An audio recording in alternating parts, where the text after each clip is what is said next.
Hi, it's John from Under the Table Hot Sauce. I'm here with my friend, the star of the show, Jimmy Farrow. Yeah, what's up, JB? Nah, nothing. It's been a hot summer, and for all your barbecue needs, you can go to underthetablehotsauce.com. 13 unique flavors to choose from, created and bottled in a Long Island kitchen. Underthetablehotsauce.com. Let's go chow, JB. Let's do it. All the flavor, twice the burn.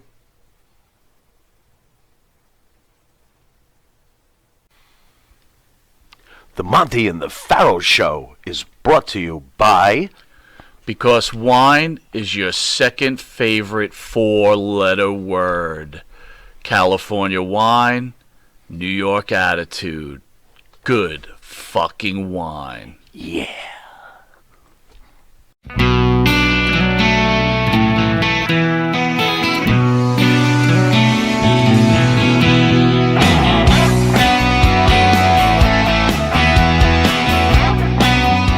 Bring me back.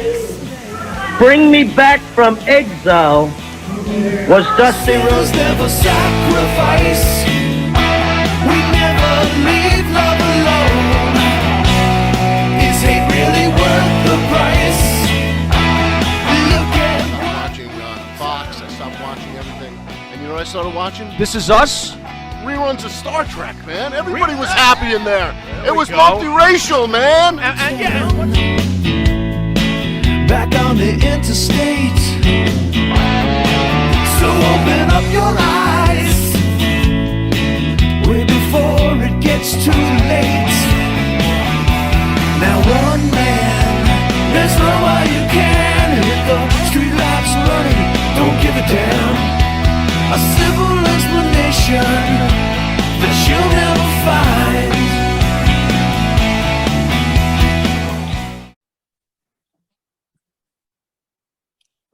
Good evening there, ladies and gentlemen. I would like to present to you the numero uno first edition of In the Dungeon with AA, the reinforcer, Andrew Anderson, and the Taskmaster, Mr. Kevin Sullivan, is in the house. Gentlemen, much love. Great to see you guys. How are we feeling today? What's going on, guys? Feeling great. How about you, Andrew, Matty? Everybody cool? Pop. Good. Feeling pretty good. I'm trying to read some notes that New Year? say again there, Drew. New Year? I'm old. I was asleep before the ball dropped. I had my food, ate like a giant animal, and I was probably done by 10 after 11. So if we got, the world blew up at 12:01, I wouldn't have been any worse for the wear. That's well. Then. Here we are in the dungeon.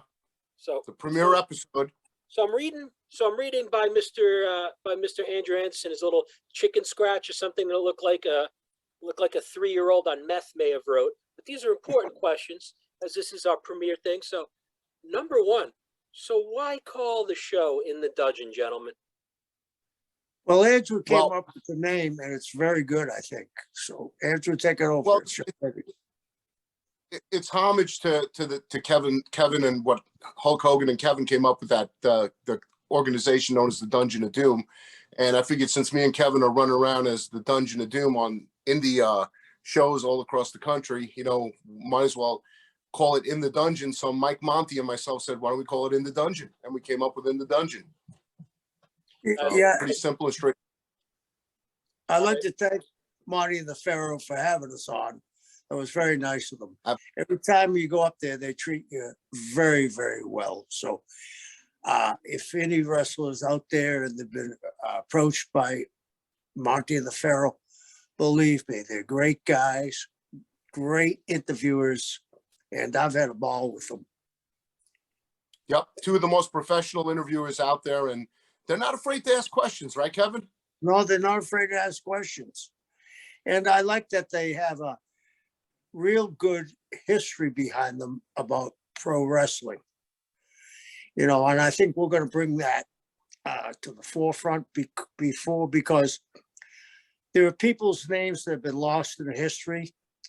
Before Vince McMahon, we think that Vince went nationwide, right? Back in the 40s and 50s, up until he died in 1960, probably the most powerful promoter in the history of wrestling was Paul Bowser. Bowser's talent, he had a special dispensation from the NWA to have his own champion, even though he was a card carrying member. And his territory was all of New England, Toronto, Montreal. He owned a small part of the New York office back when Toots Monk and Vince Sr. was first starting out. He owned part of Chicago.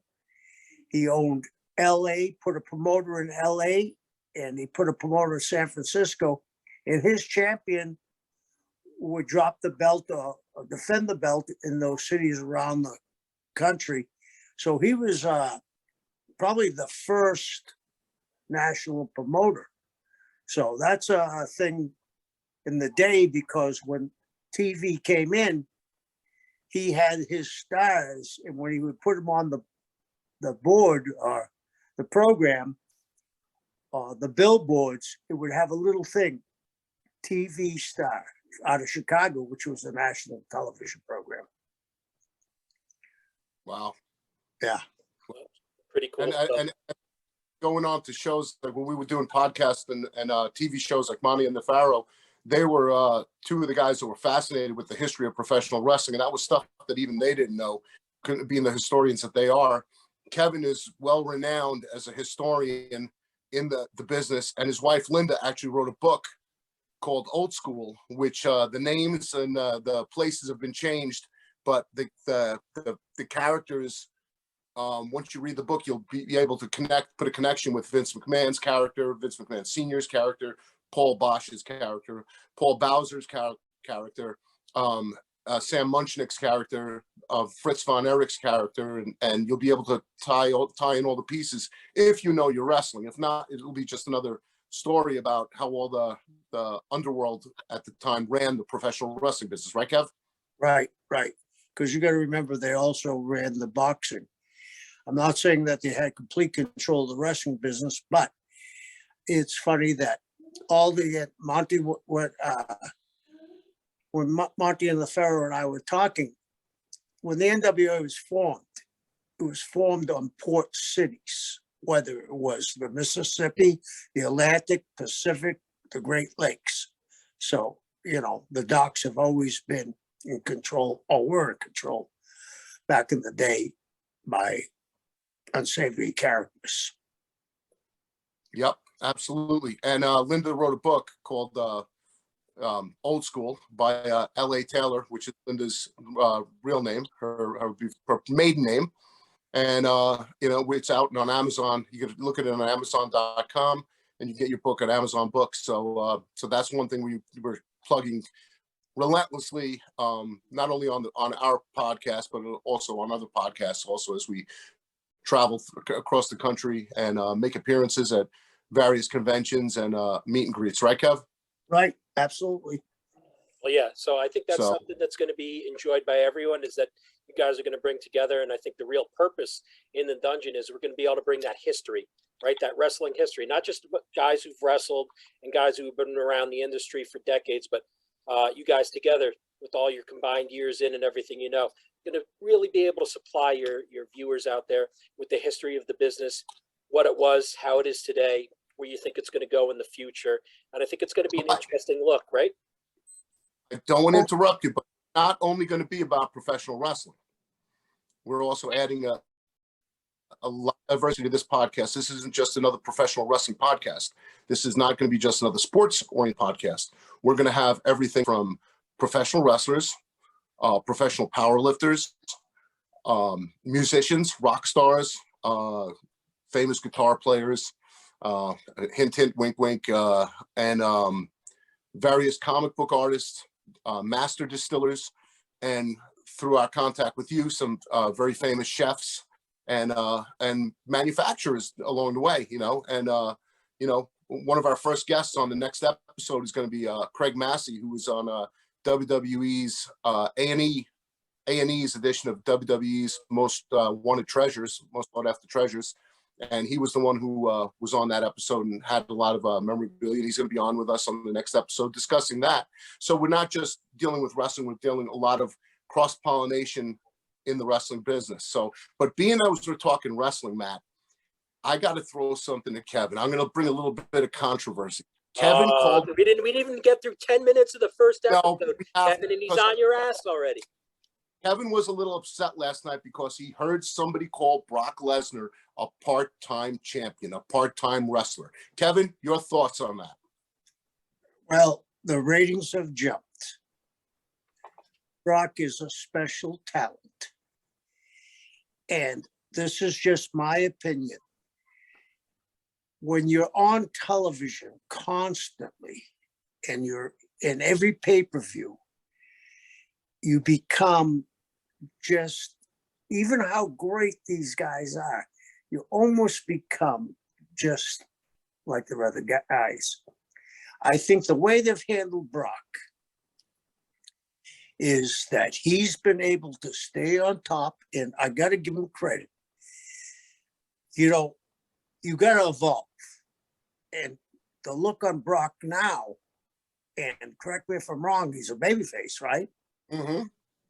He went from being this vicious heel, Mike Tyson-ish, to he's starting to become a beloved character, and he's starting to show more of his character on television. So, I mean, how can you knock a guy that comes in and the ratings go up immediately? You can't. I think there's a lot of jealousy in the wrestling business, and I can understand, you know, you're there every week and you're busting your ass and trying to get to the spot, and the guy comes in, but he's a very special guy. I don't know anybody in the history of pro wrestling that ever left wrestling and won a UFC world championship or a boxing world championship. You know, he separated himself, and good luck to him. And, you know, I think they handled him very well. Now, what do you think the thoughts on Bill Goldberg, a character that you helped create and cultivate? Now he always seems to rear his head into main events in the WWE at this point. So, does he have that same impact, you think, as a Brock Lesnar, or has he lost his along the way? I don't think he's lost it. I think that he's more sporadic than Brock. But again, they wouldn't be bringing him in and paying him this kind of money if he doesn't move the dial. The unfortunate thing, when you're in the wrestling business, you forget the last word. It's a business, you know. Mm-hmm. And with Vince's company being a publicly traded company, they have responsibility to their shareholders for them to get the most out of their money's worth. And I think that's why there's been a huge cut in their staff. I think maybe they're preparing to sell it to a big company, and they want to show the profit margin. So until we know the end of the story, it's kind of hard. Us being when I say us, I mean the whole world being on the outside and not know the inner workings. You can guess all you want until it comes out. So I think that's what they're doing. Fair enough. I agree with what you said about Brock. I think he's special. He's an amazing talent. And I think now he's finally hit a peak where he's able to show his charisma that he's always been restricted with Paul Heyman as his mouthpiece, always coming in as a monster, not really speaking that much, but he really has shown himself. He's come to age, the way I look at it. And it's easy to forget too. He's still a tremendous athlete when he goes out there and performs. You're talking about a guy, you know, obviously Kevin was talking about jealousy and everything else. A guy like me who's been around wrestling on the outside for a good chunk of my life can see how the younger kids on the roster is going, hey, this guy's getting a chance. You know, he's taking away chances from us. But what this guy's been able to do, how he's been able to stay on his game, he's still, you know, he's called the Beast for a reason, right? This guy's still a physical specimen. And he goes out there and he does. And, you know, we all hear the same things over and over. People get mad. Hey, you know, there's guys in the back. How come this guy can show up and do 15 shows and get $1 million? I'm like, Kevin already alluded to that too. it's a business. It's no different than when UFC, Dana White took Kimbo Slice because Kimbo was a YouTube star, right? So there's kids that were clamoring to make $1, Mhm. and Kimbo Slice got the $1 million fight because everybody wanted to see what would happen if you took a guy who fought in the streets and put him in UFC, right? So at the end of the day, you got to remember it is a business. Absolutely well said, my man. Well said. And the other thing is, sometimes we forget how much work Brock did to get to where he is. His work ethic to me is unparalleled. The other thing is, he not only the UFC crossover, but let's not forget, he was on the Vikings for a short time. What a tremendous athlete. I mean, pro wrestler, UFC champion, went to the Vikings and made the team.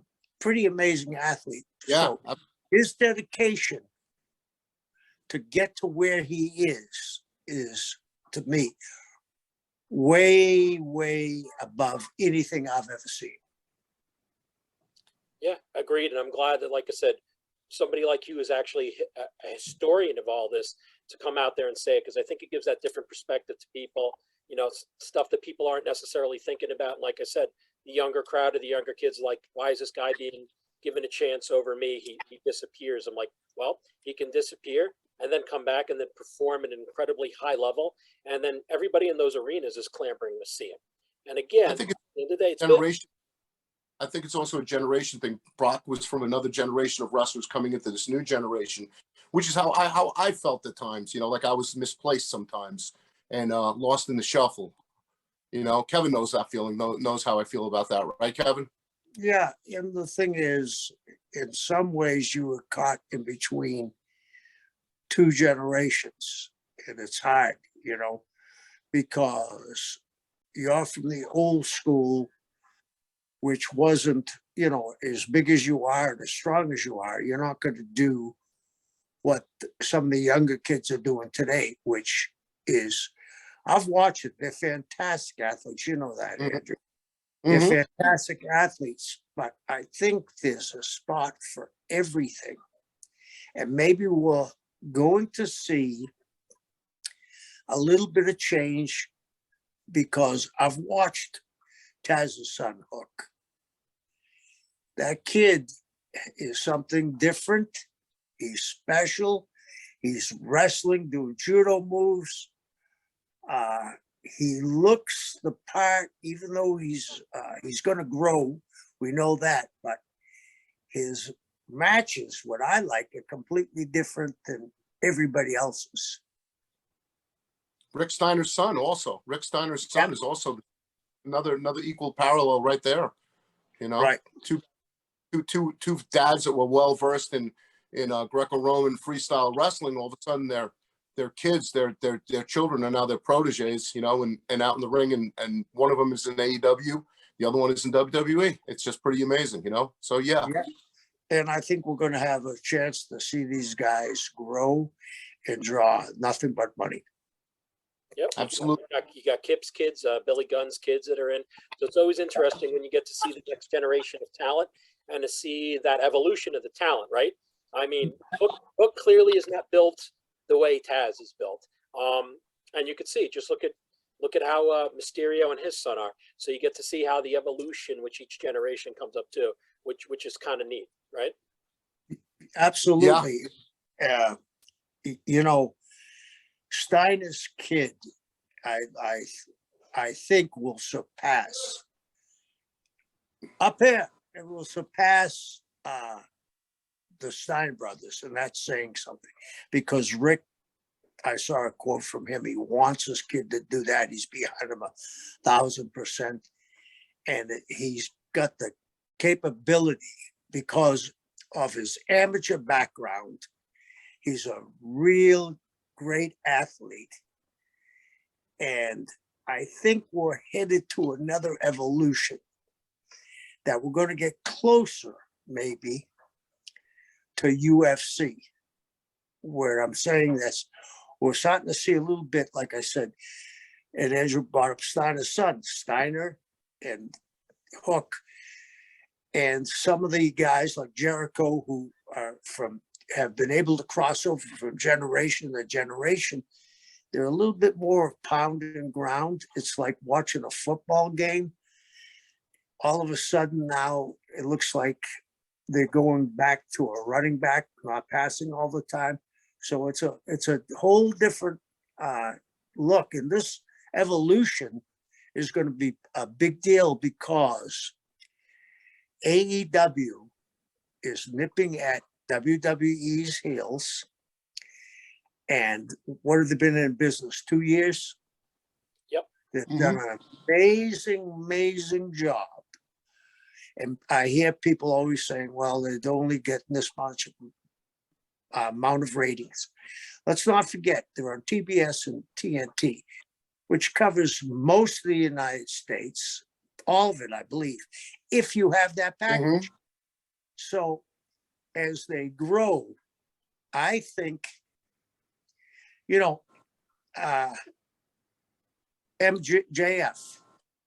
he's a special talent too. One of the Plus, best mic skills I've ever heard. Ever. I've watched him. I watched the highlight. He's a young kid to be that kind of heel and to elicit that kind of response. And that's special, and you can elicit that kind of response out of the crowd at that age. Yeah, man. The kid can work, and the kid can do everything. He can do it all. In fact, I think he's a total pack. And hey, I'm asking this question to both of you guys. He gets to me. He pisses me off. He's terrific, and I think he stays in his character. And he's very, very good. He's got that smirk. Sometimes we just take it for granted. Well, that guy should know how to do interviews. Andrew, you know this. When they stick a mic in front of you, it gets to be difficult. And as you're a young boy, it's very difficult. Yeah, this kid, like you said, is special. And like you said, he elicits feelings. Like Andrew and I live close enough to Long Island that I'm sure if we ever saw him, we'd probably want to knee him in the balls, I'm just saying that, that elicits a very particular kind of response, right? Yeah, my question is, didn't mean to cut you off, Andrew, but my question is, how long has he been wrestling? The second thing is, how long has he been able to do interviews in front of that kind of audience, that kind of pressure, and he pulls it off without a glitch, which I was watching their highlights, and him and Punk did that interview back and forth. The way he pauses, the smirk, the smile. I mean, the kid is, I think AEW has great. AEW naturally out of him. The flow of it, and everything in this world is about flow in the ring, outside of the ring, when you're being interviewed. That kid has that flow, and you know what? That's something special to see. Calling and acting. I think he's got a future calling in Hollywood, because that kid did a lot of that on the fly, and that's just amazing. So that's skill. That's natural skill. Agreed. I want to go back to which one of you mentioned Billy Gunn? I did. Okay. Does anybody in the wrestling business, maybe discounting Roman and maybe Brock, does anybody look better than Billy Gunn? Not at all. Not at all. And he's Andrew, 58 years old. He's a huge man. When you shake hands with him, it's like shaking hands with a catcher's mitt. What an athlete. What an athlete he is. I mean, the guys, we got a great group of second generation guys coming up. So it's going to be very interesting in the next 5 or 6 years to watch them mature. And I think because sometimes I wonder how much wrestling is on TV. I think that maybe the days of house shows are fading off. We'll have big pay-per-views, and maybe they'll go like the Harlem Globetrotters do, or the Ice Capades. They'll go have a spring tour across the country and maybe a summer tour. And they're going to do very well, I believe. I see a renaissance in the wrestling business. Agreed. Hey guys, Well, it's been that way. I mean, we got to take a quick 30-second break so we can pay the bills and hear from our sponsors. And APB, American Protection Bureau, voted #1 best on Long Island for all your security needs. Call 631-390-9050. That's 631-390-9050. APB.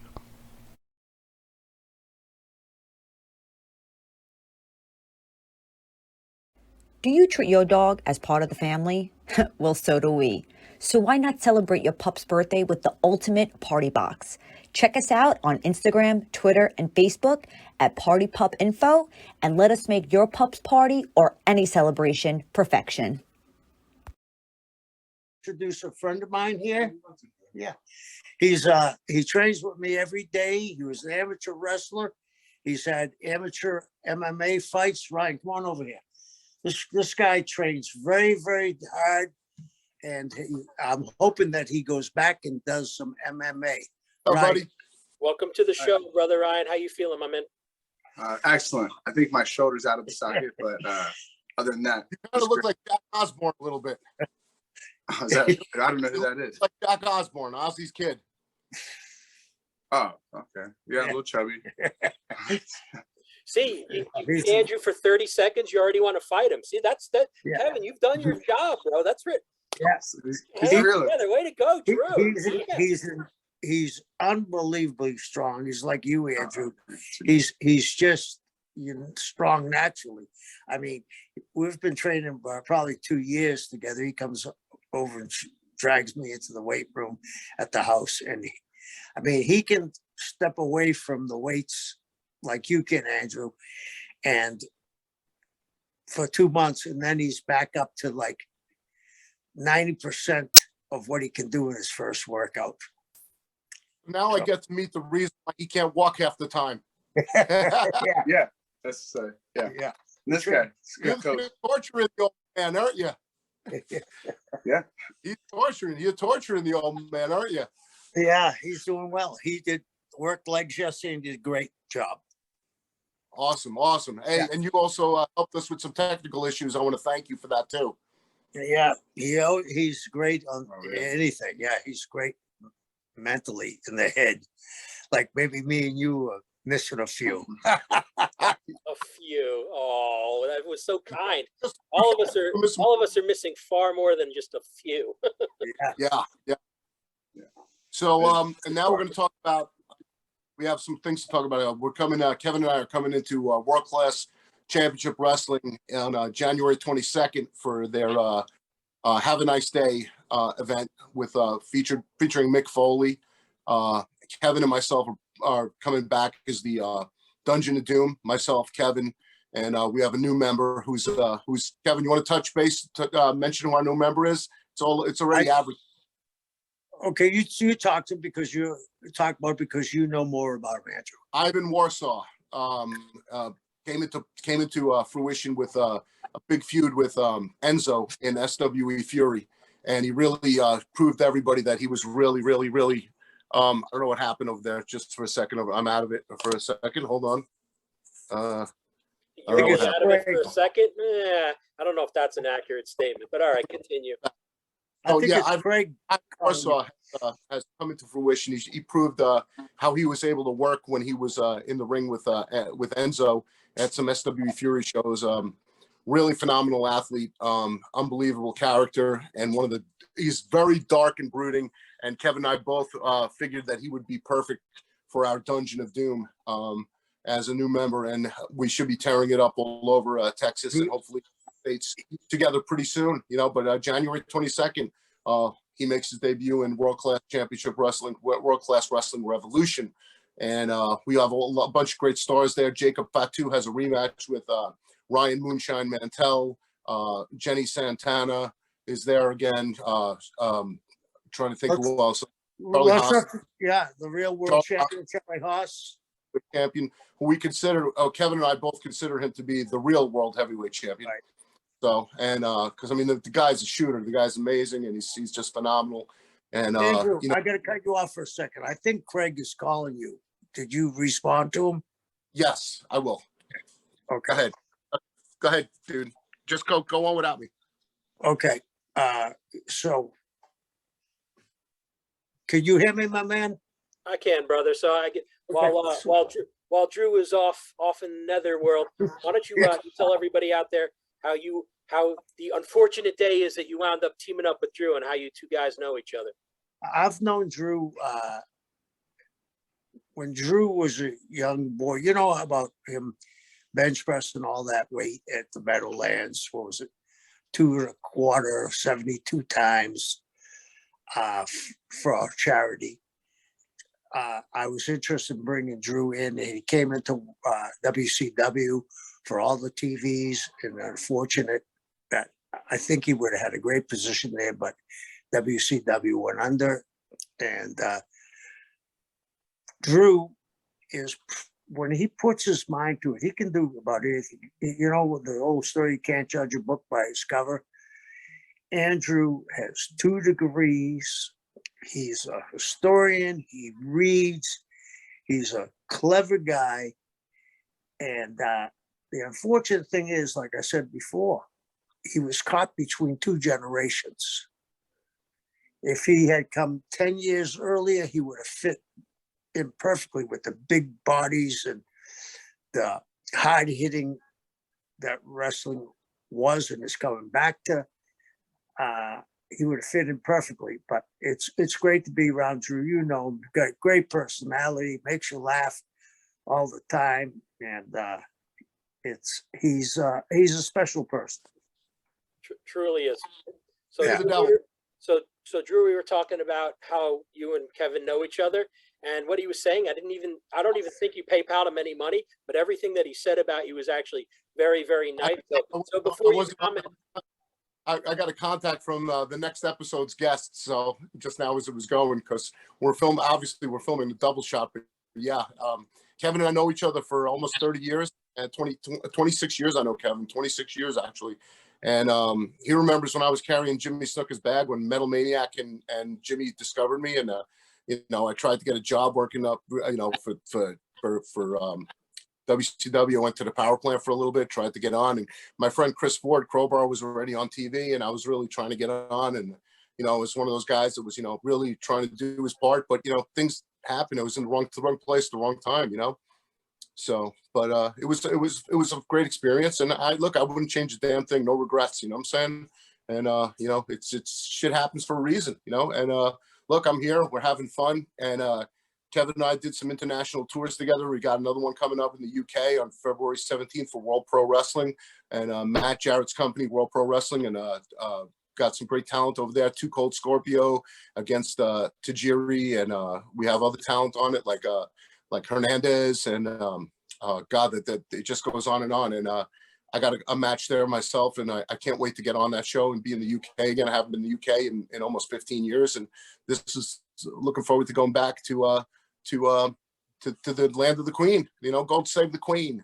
So, and you know, another thing I wanted to also talk about, something that I didn't really get a chance to touch base on, that Kevin and I are also involved in. I'm bringing Kevin to get stem cells in February, injections into his. Kevin, you're getting him where? In your knee, his shoulder, your neck?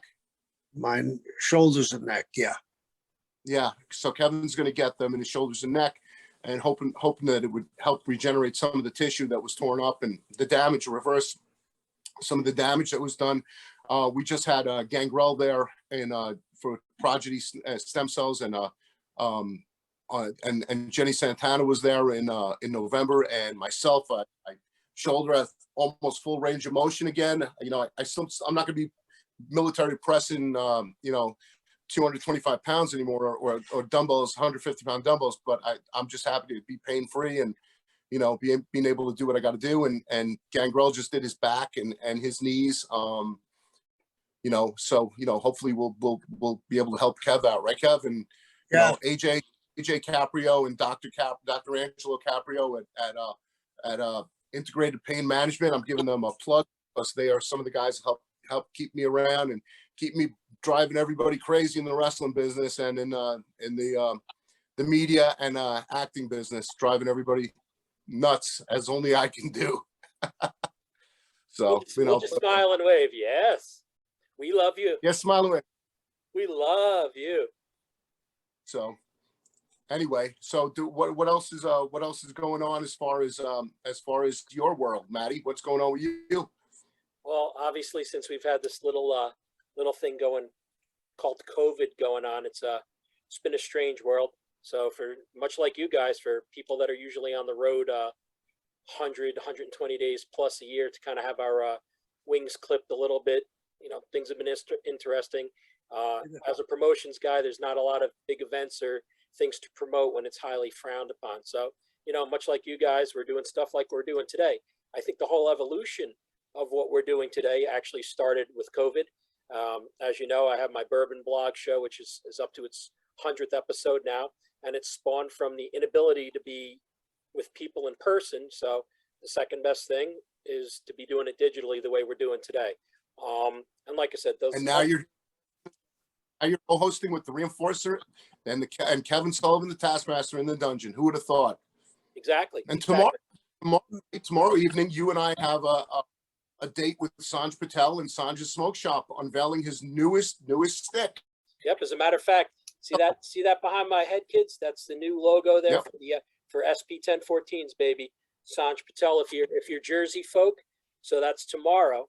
That'll be Friday the 7th at 4 p.m. to whenever. So yeah, and Matty, I will be there if you want to come in, stop in, and say hello. Right? Yes, sir. Matty, I got a question for you. You've got 100 episodes you've done, right? And I agree with you. It's a whole new ball game. Do you foresee this going on for a while, this COVID? Yes, and I try to always keep politics out of everything I do, but it's kind of like reading 1984. So what we have is, look, is it real? Of course it's real. Have people gotten sick and died? Absolutely. It's very real. But what's happening now is we're kind of creating a culture of fear. And that culture of fear is overtaken common sense and sensibilities. At the end of the day, common sense will always, or should always, dictate, what the smart thing is to do or not the smart thing. So while people are killing each other and cursing each other out for, hey, you're vaxxed, you're unvaxxed, and we've been friends for 40 years, but screw you. I don't hear anybody yelling what vaxxed or unvaxxed when someone goes to a store and I could literally see them hacking their lung out. I'm like, I don't know if you're vaxxed or unvaxxed, but you literally just hacked a piece of lung further than Andrew Anderson can throw a human across a ring. And I'm like, I'm not sure how I feel about that.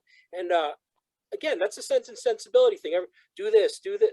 Well, where's your accountability for doing some of the crazy shit? If you don't feel good, keep your ass at home. Well, that's the problem. Common sense seems to have there's a lack of common sense now. It seems to have lost its Andrew, I got to interrupt you. Craig is looking for the passcode. Okay, this part got to part out, the common sense part. Hold on, let me get him the pass, send it to him again. Okay. All right, we got to edit this part out. Hold on. Let me just get. Come on, Matty. Yes, sir. Matty, Ryan wants to tell a story. Come on. Absolutely, brother. You guys, I totally feel what you're saying, and this is about today. My wife and I are putting our house on the market coming up in the next few months, and our realtor made their first visit to our house today.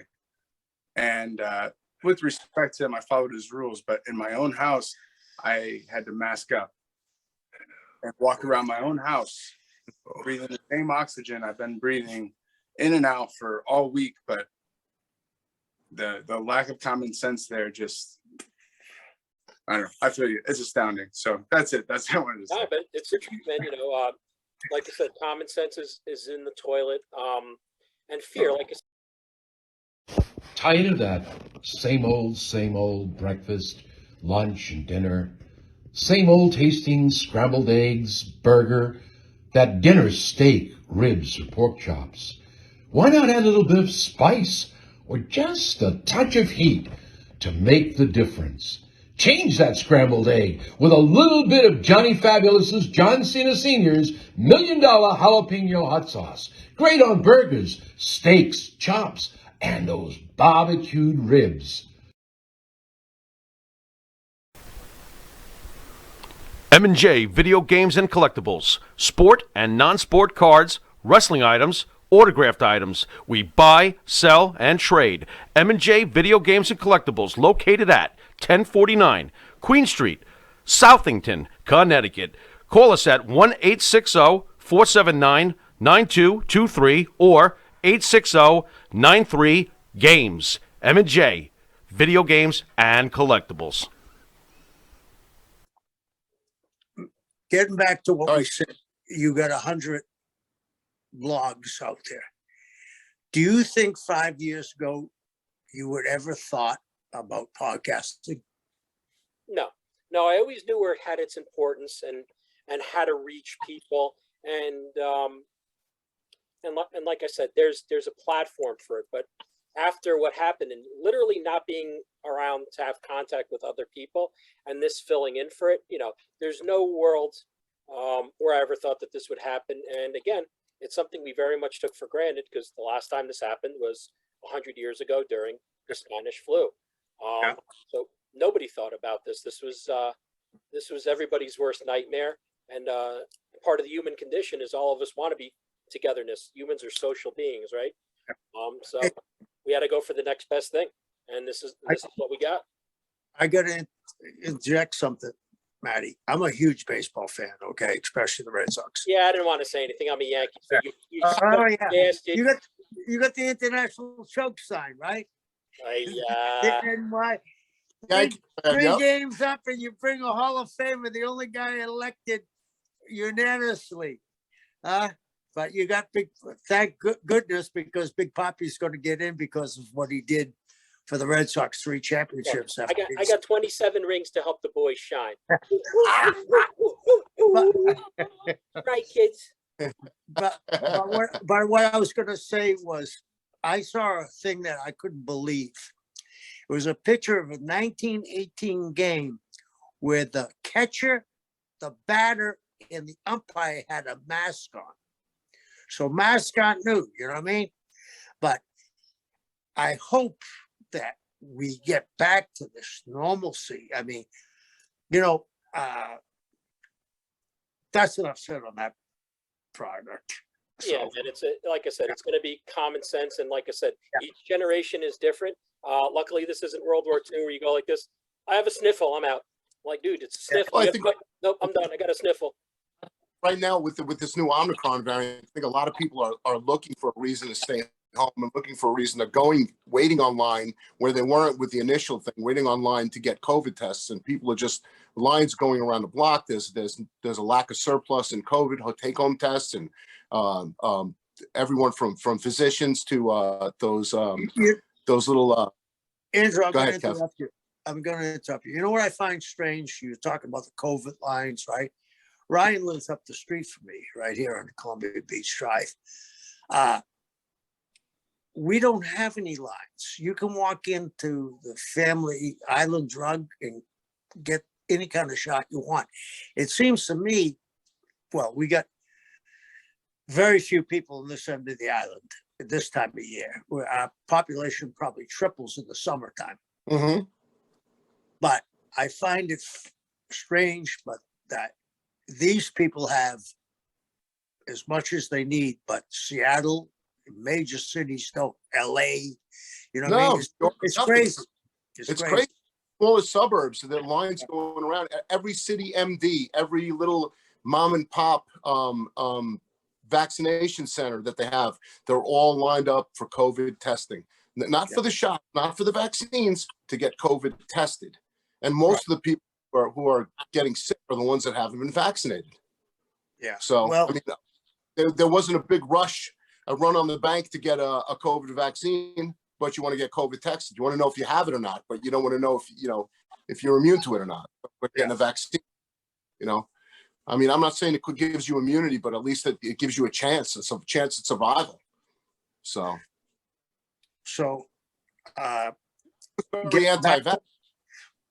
getting back to what a man said there, Matty was right on that. I think he knew the importance of podcasting, but I don't think, Matty, correct me if I'm wrong. Did you think there'd be this slew of podcastings right away? It seems like I go to YouTube and every day there's 2 or 3 other podcasting on, clips. I would never imagine it. Bobby, how we put this louder? Oh, there he is. What's up there, Craig? What's going on, fellas? I'm sorry I'm a little bit late. All That's good, okay, brother. Greggy. All right, we gotta close off this episode. Then we're gonna add Craig in on the next one. So just stay with us. Stay with us, Craig. Don't go anywhere. All right. Okay. We're gonna end this episode real quick, and then when you're on the next one, I'll announce you on the next episode. Okay. Yeah, I'm give me good. 3 minutes. All right. Yeah, go ahead. All right, Matt. Go ahead. All right. So yeah, Kev, honestly, for me, I never thought we'd ever see anything like this. I think by the time everybody was 2 or 3 months into this and saw the seriousness of it, and everywhere was a ghost town, the fear of not being around other people really kicked in. The normalcy was gone. All this really simple things that everybody took for granted. And let's be honest, people gathering is something you would never think twice about. I'd say in a million years, except it was in 100 years for now. So the only way that you could be together and express your thoughts and have a show and have everyone together is things like this. You have a Zoom show or you're on a WebEx. I mean, look at, Zoom stock went through the window. And like I said, you had GoToMeeting and WebEx and Microsoft Teams. And not only on this level, but, your corporate world is big on Teams and everything else. So now what's going to be interesting is obviously there's no real timeline as to when this, madness is going to end, but it'll be interesting to see how business is conducted in the future. A lot of business is being conducted from home. A lot of businesses are being conducted from home. I mean, my brother-in-law's been working from home, and he works for a bank. Yeah, he's been working from home for about 2 years already. So I mean, it's going to have an effect on everything. Then it's going to have an effect on commercial properties. People are going to decide, do I really need to spend X amount of dollars, millions of dollars a year on these giant corporate offices? And they're downsizing. They're finding it's more efficient to have the employees work from home as opposed to being in a corporate office paying these massive taxes and rents and well, all the they're going to bills. have to pay taxes anyway. Well, yeah. But here's the thing. I do not think, and I may be wrong, I don't think that we'll ever get back to what we perceived as normal. And I think that we'll see more podcasting, and this will like everything else, everything evolves. This will hybrid into something else too. I agree entirely. Listen, meantime, I think that everybody out there should tune in to In Dungeon with Andrew Anderson and Kevin Sullivan, our guest host, our co-host, Matty Rock, every Saturday, 9 p.m. here on the Monty and the Pharaoh YouTube channel. Check us out. We're have to wrap this episode, but the next episode is coming up, and we're going to have pro wrestling collecting guru, Mr. Craig Massey from Louisiana. You probably saw him on A&E's wrestling art. I got to edit this part out. Let him edit Andrew, this that's part. enough. Just end it with Craig, and then we'll bring that up. What Andrew meant to say is, ladies and gentlemen, thank you for tuning in to the first episode of In the Dungeon. Much love. We'll see you in the same bad time, same bad place next week. Peace out.